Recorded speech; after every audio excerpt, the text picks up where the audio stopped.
नमस्कार, स्वागत है आपका आपके अपने रुचि धर्मन पाठशाला में।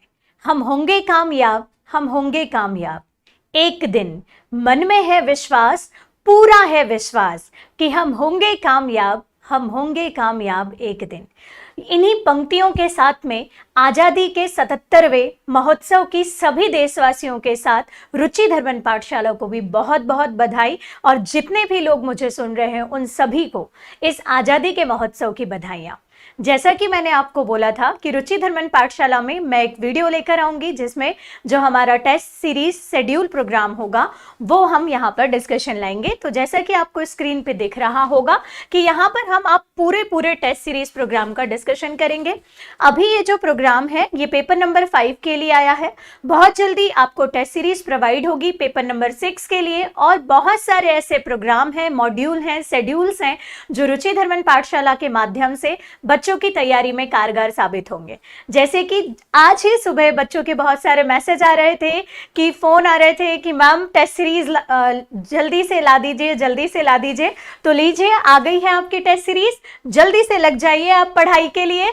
और पहले आप देख लीजिए कि हमारे टेस्ट सीरीज के प्रोग्राम में किन किन स्टेप के बारे में हमने बात करी थी कि 3 स्टेज कौन से हैं, कौन से 3 प्रोग्राम है। तो सबसे पहले मैं आपको बता दूं कि 20 अगस्त 2023 को हमारा पहला टेस्ट होगा जिसका टॉपिक होगा अलंकार, अनुवाद, पल्लवन और संक्षेपण। देखिए, पूरे सिलेबस में लास्ट टाइम चूंकि आपको बहुत कम टाइम मिला था टेस्ट सीरीज के लिए, इस बार बच्चों की डिमांड, और वो भी भारी डिमांड कि मैडम इस बार थोड़ा बड़ा टेस्ट सीरीज प्रोग्राम लाइएगा ताकि एक एक हिंदी के टॉपिक की तैयारी हो जाए। तो यही है वो प्रोग्राम जिससे आप एक एक हिंदी के टॉपिक को बिल्कुल एक एक पहलू तक पढ़ेंगे, ठीक है। क्योंकि देखिए, अलंकार का जो आपका टॉपिक है ये आपका 3 मार्कर में भी आ सकता है, 5 मार्कर में भी आ सकता है और 1 मार्कर में भी आ सकता है। तो पहला आपको जो 20 तारीख को पेपर देना होगा उसमें अलंकार, अनुवाद और पल्लवन संक्षेपण के 3 मार्कर पूछे जाएंगे। तो आपको इन टॉपिक को एज इन 3 मार्कर प्रिपेयर करना है और टेस्ट देना है ईमानदारी से।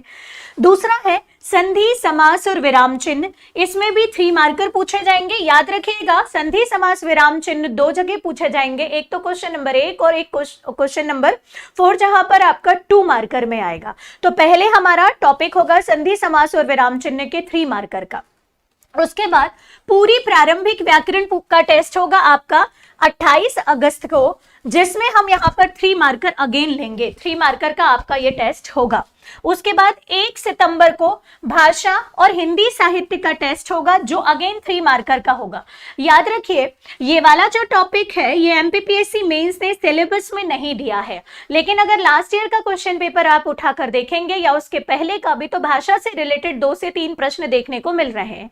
इस बार भी एक प्रश्न आया था प्रयोजक मूलक भाषा से रिलेटेड, 2 प्रश्न आए थे भाषा से रिलेटेड। तो कहीं ना कहीं हिंदी साहित्य 3 मार्कर में आ जाता है। एक बार ही प्रश्न आया था कि हिंदी के पहले समाचार पत्र का नाम लिखिए। तो जो हिंदी साहित्य वाला पोर्शन है, कभी तुलसीदास की रचनाओं को पूछ लिया, कभी बीजक प्रश्न पूछ लिया। तो ऐसे कुछ जो मिसलेनियस से पोर्शन है, इनको कैसे पढ़ना है ये भी मैं पूरी जानकारी आपको दूंगी। इसको हम एज इन 3 मार्कर देख लेंगे बस सरसरी निगाह से, ठीक है। नेक्स्ट 3 सितंबर को पूरा अलंकार, शब्दालंकार और अर्थालंकार के 1 मार्कर होंगे। अब ये 1 मार्कर क्या है, याद रखिएगा, हिंदी का जो पेपर नंबर 5 और पेपर नंबर 6 है इसमें 3, 5, 11 कुछ नहीं होता। आप 1, 2, 3 जो देते हैं उसमें 3, 5, 11, 3, 5, 11, 3, 5, 11 की आंसर राइटिंग आपने करी है, लेकिन हिंदी 3, 5, 11 नहीं, इतने सारे मार्कर में जाता है। अभी आगे और आप समझिए। 5 नंबर के अलंकार आते हैं तो वहां पर एक एक नंबर का एक प्रश्न आता है, तो वो 1 मार्कर की तैयारी यहां पर होगी, मतलब पूरे अलंकार का। उसके बाद में 7 सितंबर को संधि, समास, विराम चिन्ह का आपका टेस्ट होगा जो कि 2 मार्कर का होगा। ये क्वेश्चन नंबर 4 की तैयारी आपकी होगी यहां से, ठीक है। 10 सितंबर के दिन प्रारंभिक व्याकरण पूरी अगेन आपकी होगी, लेकिन यहां पर होगी 2 मार्कर। मतलब जहां पर क्वेश्चन नंबर 5 में बॉक्स फॉर्मेट में आपको प्रश्न आता है, जिसको क्लास प्रोग्राम में मैं बोलती हूँ डब्बा फॉर्मेट। ये डब्बा फॉर्मेट ऐसा होता है कि यहाँ पर आपको एक शब्द लिखा होता है, उसके सामने एक बॉक्स खाली होता है, आपको वहां पर आंसर लिखने होते हैं। तो ये बड़ा ही डाइवर्सिटी के साथ में पेपर नंबर 5 पूछा जाता है। 3, 5, 11, 3, 5, 11 के रूप में नहीं पूछा जाता। उसके बाद 14 सितंबर 2023 को अनुवाद, गद्यांश, पल्लवन और संक्षेपण का प्रश्न पत्र होगा। अब यहां पर देखिए, यहां पर इसने क्या बोला है, प्रश्न पत्र अनुसार अंक निर्धारित।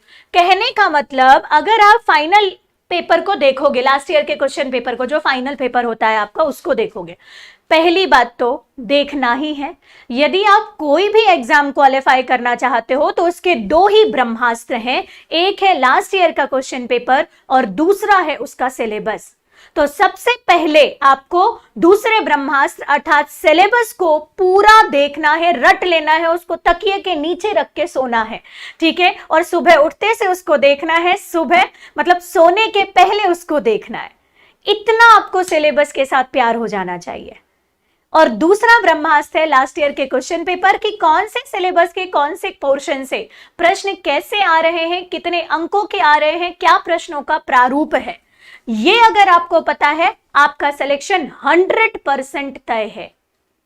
अब अगर आपने लास्ट ईयर के क्वेश्चन पेपर देखे होंगे तो अनुवाद आता है 35 नंबर का, गद्यांश आता है 20 नंबर का, पल्लवन आता है 10 नंबर का और संक्षेपण आता है 10 नंबर का। मतलब यहां पर ऐसी मार्किंग का टेस्ट होगा। इसके पहले भी पल्लवन संक्षेपण मैंने पूछा, लेकिन वहां पर 3 मार्कर के प्रश्न पूछे जाएंगे, ठीक है।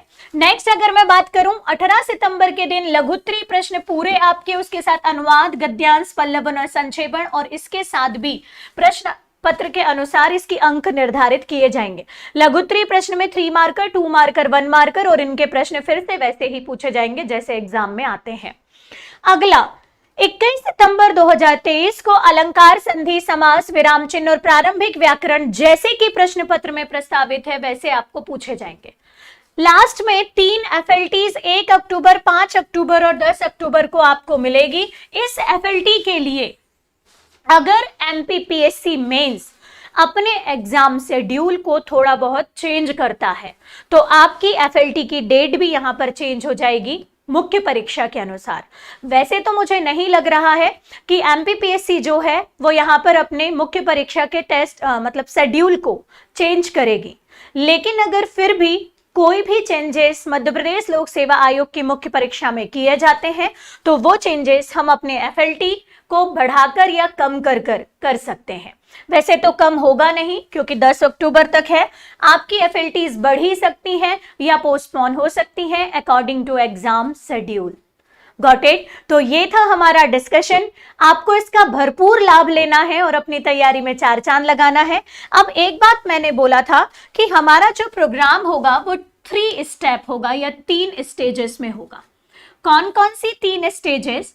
तो हमने इसके इस बार कुछ और नया किया है। 3 सेक्शन में हमने टेस्ट सीरीज प्रोग्राम रखा है, फर्स्ट स्टेज, सेकेंड और थर्ड। फर्स्ट स्टेप में या फर्स्ट स्टेज वाले टेस्ट प्रोग्राम के बच्चे यहां पर जो होंगे उनके लिए यहां पर केवल 2 चीजें। पहला क्वेश्चन पेपर सॉल्व करने के बाद में उसकी आंसर की आपको प्रोवाइड की जाएगी। दूसरा यहां पर होगा कि क्वेश्चन पेपर ये तो रहेगा ही, आंसर की रहेगी और इसके साथ में आपको यहां पर वीडियो डिस्कशन रहेगा। वीडियो डिस्कशन के साथ में लाइव 3 से 4 डाउट क्लियरिंग क्लासेस जो होंगी आपको दी जाएंगी। बात समझ में आई?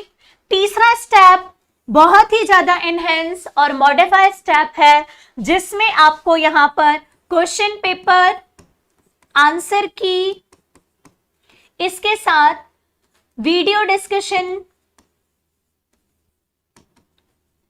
डिस्कशन के साथ में लाइव क्लास और उसके बाद में कॉपी चेक। ध्यान दीजिए बच्चों, कॉपी चेकिंग में यहां पर बच्चों की राइटिंग, उसकी अशुद्धि सुधार के लिए बहुत वर्क करना पड़ता है। और इसके साथ में एक और जो यहां पर आपको चीजें हैं जो मैं आपको बेनिफिशियरी तौर पर दे रही हूं वो है कि यदि कोई बच्चा इंदौर में अवेलेबल है इस प्रोग्राम का तो वो बच्चा मुझसे ऑफलाइन सेंटर पर आकर मिल सकता है और अपने डाउट पूछ सकता है, अपनी कॉपी चेक करवा सकता है, अपनी राइटिंग दिखाकर उसमें अगर कुछ इंप्रूवमेंट लग रहा है, अशुद्धियां लग रहा है तो उस बारे में डिस्कशन कर सकता है। ये है हमारा 3 स्टेप प्रोग्राम। तो अगर आप देखिए ये 3 स्टेप में क्यों बनाया मैम, क्योंकि देखिए कुछ बच्चे होते हैं जिनको ये सारी चीजें पता है, जिनने 2-3-4 बार मेंस दे दिया है लेकिन किसी कारणवश मेंस नहीं निकल रहा है, बस उनको एक कंटिन्यूटी चाहिए, जॉब के साथ एक कंटिन्यूटी चाहिए, तो वो बच्चा केवल क्वेश्चन पेपर उठाए कंटिन्यूटी के लिए, उसको एक टाइम शेड्यूल के साथ में उसको दे और उसको आंसर की से क्या करे, चेक करे। इसको पता है, चाहे इस बच्चे ने मुझसे कहीं पर भी कोचिंग ली हो या नहीं ली हो, या उसके जो भी टीचर हैं उन्होंने उनको आंसर राइटिंग करवाई हुई है, उसको पता है। तो उनके लिए ये है जिसमें इनको कम टाइम में तैयारी हो जाएगी। दूसरा है जिस बच्चे को वीडियो डिस्कशन चाहिए, कोई डाउट है या कोई क्वेश्चन का आंसर नहीं बना, उसको डाउट पता करना है, उसको आंसर राइटिंग भी नहीं आती है, तो यहाँ पर वीडियो डिस्कशन के माध्यम से एक क्वेश्चन को कितने फॉर्मेट में लिखा जा सकता है उसका आपको वीडियो डिस्कशन मिलेगा। और इसके बाद में, डिस्कशन के बाद में अगर आपको कोई डाउट होता है तो उसके लिए live classes will be available. Third step, जो बच्चा बिल्कुल बिगिनिंग पर है या इनमें से भी कोई बच्चे को अगर ऐसा लगता है कि वो इसका लाभ लेना चाहता है, पूरी चीज को बेसिक से सीखना चाहता है, तो वो 3 स्टेप को ज्वाइन करेगा और इसी के अकॉर्डिंगली यहाँ पर उसके टेस्ट शेड्यूल प्रोग्राम जो है वो यहाँ पर सेट होगा। तो ये था रुचिधर्मन पाठशाला का 3 स्टेप प्रोग्राम, जो कि बच्चों के माध्यम से बहुत ज्यादा अवेटेड था, बहुत ज्यादा वेट कर रहे थे। तो लीजिए, आज इस 15 अगस्त के महोत्सव पर आपका ये इंतजार हुआ खत्म, बशर्ते आप 150 अबब की तैयारी के लिए जी जान लगा दीजिए। जैसे कि आप देखते हैं, हम ये जो आजादी का पर्व या महोत्सव बना रहे हैं, इसके लिए हमारे स्वतंत्रता संग्राम सेनानियों ने अटूट मेहनत करी, अपनी जान गंवाई।